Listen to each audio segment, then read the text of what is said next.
than believe that Western Cape. This is why I differ with Mongameli. Ramaphosa. He admitted that the DA is...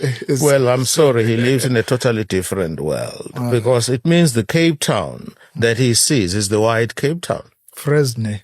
Exactly. And Rondebosch and Claremont and those places. That's the only place that he knows. I mean, to make reference to Stellenbosch, I thought it was a little bit offensive for him Kukhumbule Khaya, where he gets lectures. Kukhumbule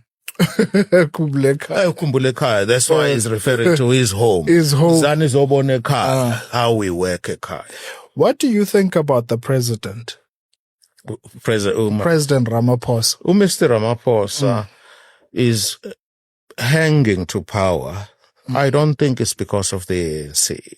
We all know the ANC. I'm saying this with respect to the ANC as an organization. It's deeply divided. We all know the history of Ramaphosa. I'm not here to badmouth him. His history is very dubious, to say the least.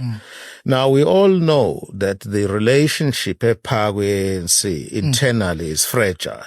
And Ramaphosa, because he wants to hold on to power, that explains why he sought and obtained.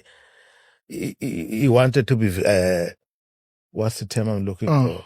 He sought and obtained the validation from the white-led DA, from a DA party. So he won't survive with Ramaphosa without the support of Abelungu. And Abelungu have put him there strategically. They know they want to get everything that they want, and they can only do that whilst Ramaphosa is there. For example, here in the Western Cape, we both live in the Western Cape. We know Abelungu want to take what is currently known as the Western Cape and make it an independent state. Which means you and I are going to be second citizens by virtue of being black.